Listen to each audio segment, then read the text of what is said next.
ओ everyone, आज मैं आपको साइकोलॉजी का फर्स्ट चैप्टर जिसमें अनुभव दिया गया है वो मैं आपको बताऊंगी। अनुभव होता क्या है, ठीक है। मैं आपको इस तरीके इसलिए बता रही हूँ क्योंकि बहुत से बच्चों के पास गाइड नहीं है या बुक्स हो तो फिर भी आप ऐसे पढ़ सकते हो, ठीक है। तो फिर आज मैं आपको अनुभव के बारे में बताऊंगी, सो प्लीज़ ध्यान से सुनो। मनोवैज्ञानिक लोगों के अनुभवों का भी अध्ययन करते हैं, ठीक है।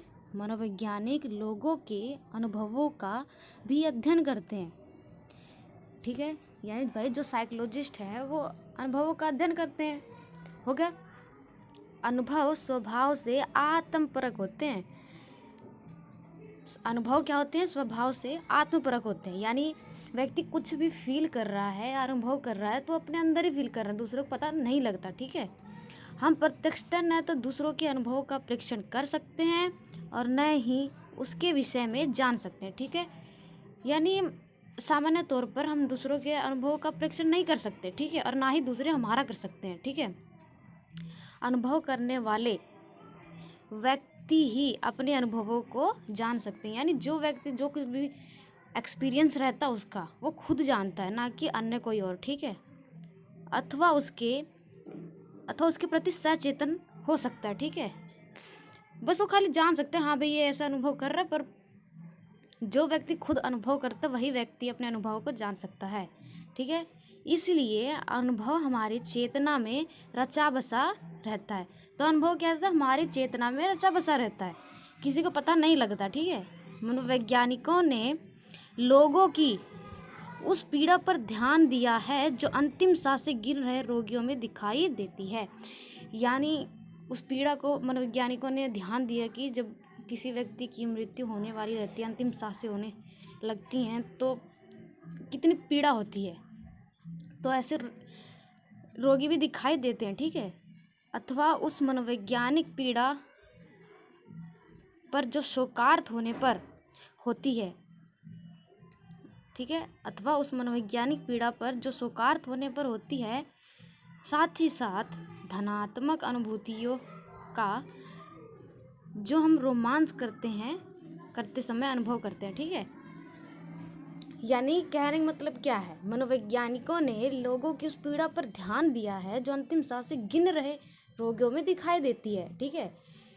अथवा उस मनोवैज्ञानिक पीड़ा पर जो शोकार्त होने पर होती है। यानी जब किसी व्यक्ति की मृत्यु होने वाली रहती है, अंतिम सांसें गिनता है, तो व्यक्ति के अंदर इतनी पीड़ा का अनुभव होता है, तो मनोवैज्ञानिक उन पर ध्यान दिया है। साथ ही साथ धनात्मक अनुभूतियों का भी जो हम रोमांच करते समय अनुभव करते हैं, ठीक है। यहाँ तक होगा क्लियर।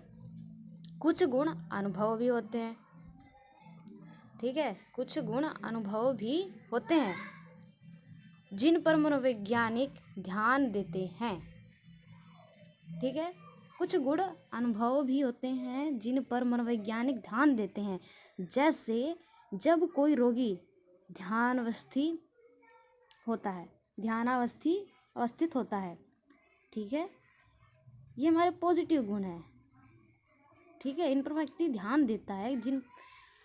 जब कोई रोगी ध्यानावस्थित होता है, बिल्कुल उसे कुछ भी नहीं पता होता, वह चेतना के एक भिन्न धरातल पर पहुंचता है, ठीक है। वह ऐसे धरातल पर पहुंच जाता है जहां बिल्कुल कुछ भी नहीं दिखाई दे, बिल्कुल शांत धरातल पर पहुंच जाता है तथा एक नवीन अनुभव को उत्पन्न करता है। उस स्थिति पर जाने पर व्यक्ति कुछ नवीन अनुभव को उत्पन्न करता है, ठीक है। अथवा जब कोई नशेड़ी किसी नशीली दवा का सेवन हवा में उड़ने के लिए करता है, ठीक है। हम ऐसे भी कह सकते हैं, यानी कोई नशेड़ी नशीली दवा का सेवन हवा में उड़ने के लिए, भाई उसको शांति चाहिए, उसको फील होता हाँ भाई मैं तो हवा में उड़ रहा हूँ। किस वजह से? क्योंकि उसने नशीली दवाएं ली हैं। पर व्यक्ति को ये नहीं जानता कि ये दवाइयाँ हानिकारक होती है, ठीक है। अनुभवकर्ता की आंतरिक एवं बाह्य दशाओं से प्रभावित होते हैं, ठीक है। अनुभव जो हमारी एक्सपीरियंसेस हैं वह अनुभवकर्ता की आंतरिक एवं बाह्य दशाओं से प्रभावित होते हैं, ठीक है। यदि गर्मी में किसी दिन आप भीड़ वाली बस में यात्रा करते हैं, ठीक है। यदि गर्मी में किसी दिन आप भीड़ वाली बस में यात्रा करते हैं तो आपको वैसी असुविधा की अनुभूति नहीं होती। ठीक है। यदि गर्मी में किसी दिन आप भीड़ वाली बस में यात्रा करते हैं तो आपको वैसी असुविधा की अनुभूति नहीं होती, क्योंकि आप अपने मित्रों के साथ पिकनिक के लिए जा रहे होते हैं। क्योंकि आपको एक नया एक्सपीरियंस देना, तो आप सब कुछ भूल जाते हो बिल्कुल। ठीक है। इस प्रकार अनुभव